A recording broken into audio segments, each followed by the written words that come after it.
बिस्मिल्लाहिर्रहमानिर्रहीम। अस्सलाम वालेकुम व्यूअर्स, आज की इस वीडियो में मैं आपको बताऊंगा कि 3D मैक्स में अगर आप कोई चीज़ बनाते हैं मॉडिफायर से और उसकी एनिमेशन को भी उसके साथ एक्सपोर्ट करना चाहते हैं तो उसका क्या तरीकाकार होता है। मोस्टली क्या होता है कि 3D मैक्स में लोग मॉडलिंग तो कर लेते हैं, कोई भी चीज़ मॉडल करनी हो ओबीजे फॉर्मेट में आप ले जा सकते हैं, उसका कोई इशू नहीं होता। लेकिन अगर आपने उसे विद एनिमेशन लेके जाना हो तो वो एक्सेप्ट नहीं करता iClone।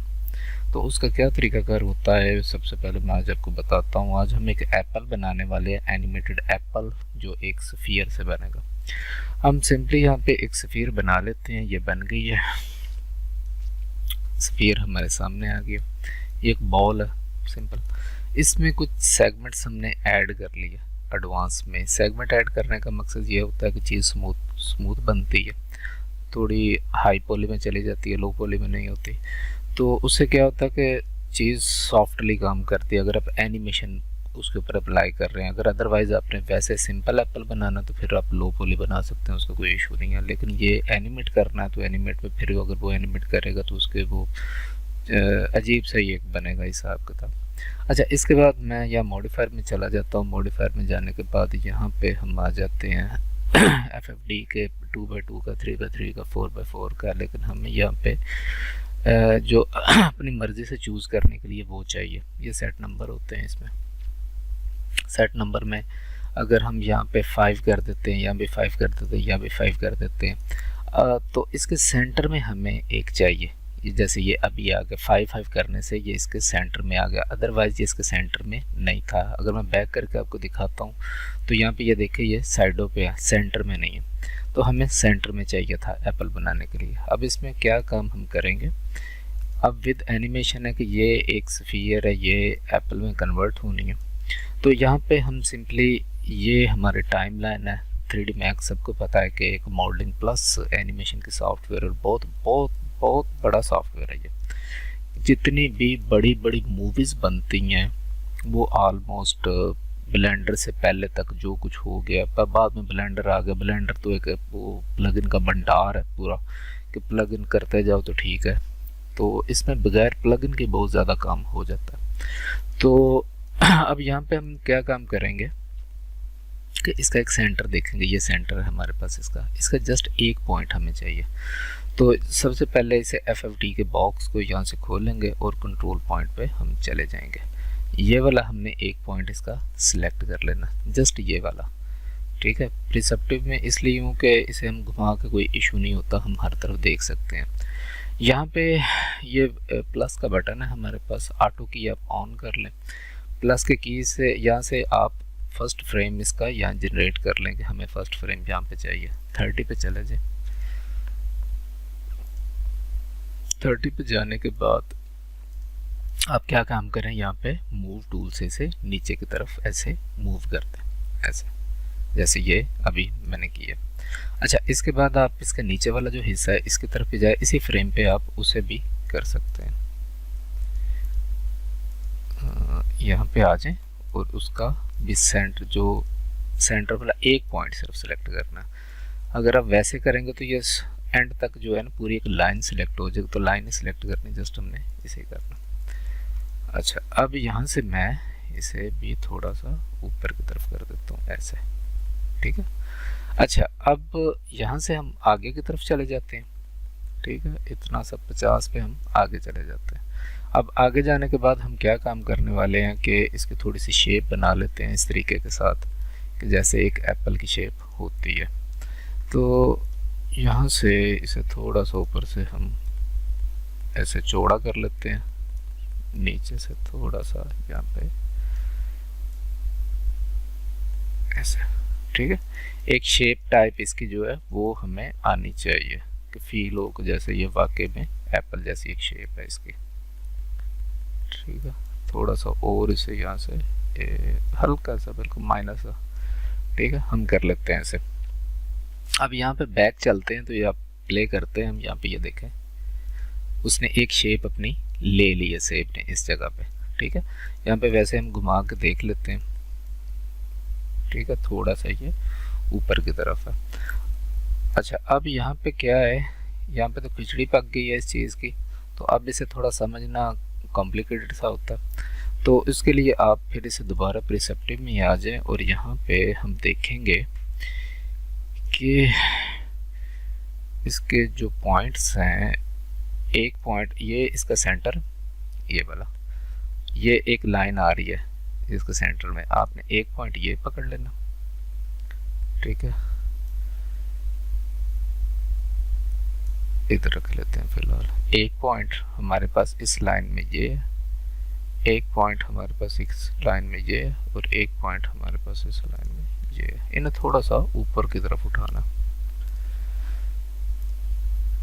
थोड़ा सा ऊपर की तरफ ऐसे, ठीक है।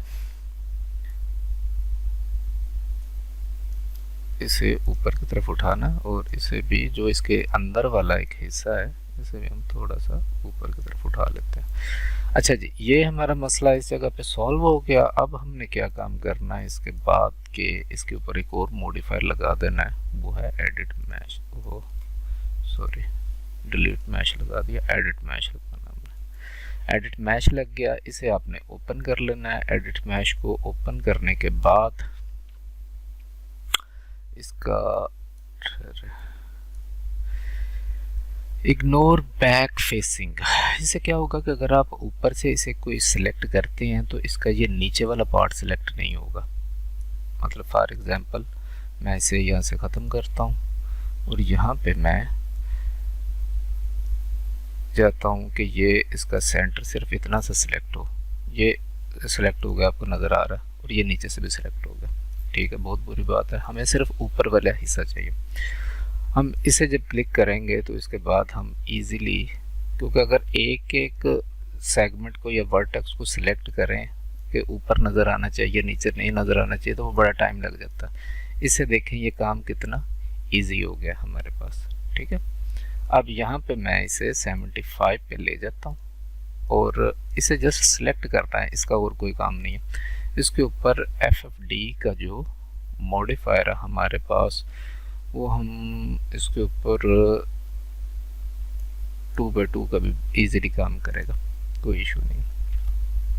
इसे ओपन करें, इसे सारे को सिलेक्ट कर लें और इसे बाहर की तरफ खींच के निकाल लें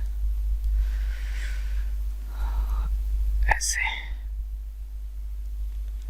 और साथ में इसे थोड़ा सा टेढ़ा कर लें, और टेढ़ा करने के बाद थोड़ा सा यहाँ से इसे पतला कर लें। चले जी, अब हम यहाँ पे देखते हैं कि ये क्या करता है हमारे साथ। ऐसे ये बॉल हमारे पास है, इसके ऊपर को कलर भी आप अप्लाई करना चाहें तो आप कर सकते हैं, आपकी अपनी मर्जी है। बिट में आप चले जाएं, यहाँ पे कोई भी आप देख लें, रेड कलर आपके पास है। वैसे तो जब ये आइक्लोन में जाता तो मोस्टली क्या होता है कि अगर ऐसी एनिमेशन की फाइल आप लेके गए हैं तो वो वहाँ पे कलर ख़त्म कर देता है, मतलब वो इंपोर्ट मोस्टली नहीं करता, लेकिन फिर साथ में कर सकते हैं, वो भी बताता हूँ आपको। ये देखें हम यहाँ पे प्ले कर रहे हैं और ये बाहर निकला। अब ये यहाँ पे 2 कलर होने चाहिए, ये को ग्रीन ऐसे है, लेकिन वो यूवी में आता है, वो मैं नेक्स्ट आपको ट्यूटोरियल में बताऊंगा कि यूवी किस तरीके से काम करता है, कि एक ही मटेरियल में 2 मटेरियल किस तरीके से ऐड करते हैं। अदरवाइज अभी हम फिलहाल यहाँ से इसको बंद कर देते हैं। बंद करने के बाद अब ये एनिमेशन हमारे पास पूरी की पूरी आ गई है। अच्छा, अब हम इसे यहाँ से एक्सपोर्ट करने लगे। FBX फॉर्मेट में आप इसे एक्सपोर्ट कर सकते हैं। मैं इसे 01 का नाम दे देता हूँ, या मैं इसे लिख देता हूँ एनी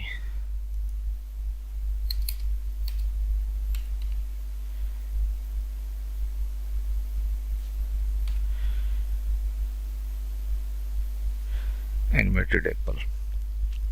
यहाँ पे आपने क्या काम करना है कि मोस्टली लोगों को इशू आएगा इस चीज़ का कि वो अगर इसे एक्सपोर्ट करेंगे तो आपने यहाँ से एक्सपोर्ट का होता है जो FBX है ना, इसकी फॉर्मेट का कुछ वर्जन होते हैं जिनमें मोस्टली जो है वो जो आई क्लोन है वो 2013 को बहुत ज़्यादा पसंद करता है, अदरवाइज़ क्योंकि ये 3D Max है, ये टाइम टू टाइम अपग्रेड होते रहते हैं, इसकी हर चीज़ 2018 है तो इसमें 2018 का है, लेकिन उसे सबसे ज़्यादा जो अच्छा लगता है वो 2013 का होता है। ठीक है, आप 13 पे रख के कर लें।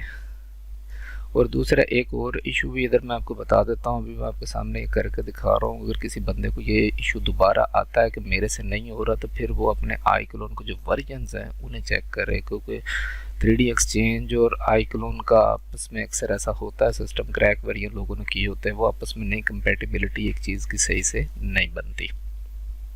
यहाँ आपने चले जाना इसमें क्या कहते हैं 3D एक्सचेंज में, यहाँ पे ओपन करने के बाद आपने यहाँ पे आ जाना एनिमेटेड एप्पल में।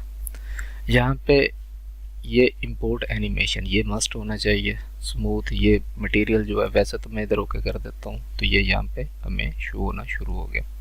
अच्छा, अब यहाँ पे आपने जाना फाइल पे, एक्सपोर्ट कर देना इसे, एक्सपोर्ट विद एनिमेशन इसने जाना है एज ए प्रॉप ये इसने, तो ये इंपोर्ट विद एनिमेशन जाएगा। ठीक है, ये हमने इसका जो नाम रखा हुआ था इस जगह पे ये ओके कर देते हैं। ओके करने के बाद नेक्स्ट जो हमारा काम है वो हमने इसे ढूंढ लेना है अपने इसमें प्रॉप्स में, जो प्रॉप्स वाला एक इसका हिस्सा होता है उसमें। यहाँ पे प्रॉप्स, कस्टम प्रॉप्स, और ये हमारा पड़ा हुआ जी। अच्छा, यहाँ पे अब हम क्या काम करेंगे, इसे हम प्ले करते हैं। ये देखें, ये तरीकाकार होता है इसकी एनिमेशन को इंपोर्ट करने का पूरे प्रॉपरली तरीके के साथ। अगर इस जगह पे किसी बंदे को कोई इशू आता है तो फिर उसके वर्जन में फ़र्क हो सकता है, या वो एक्सपोर्ट जो है वो गलत तरीके से कर रहा होगा, FBX के गलत वर्जन में कर रहा होगा, तो ये इशू होता है। ये रीज़न होती है कि मॉडिफायर की जो एनिमेशन है वो आई क्लोन एक्सेप्ट नहीं करता। वीडियो अच्छी लगी हो तो लाइक कर दें।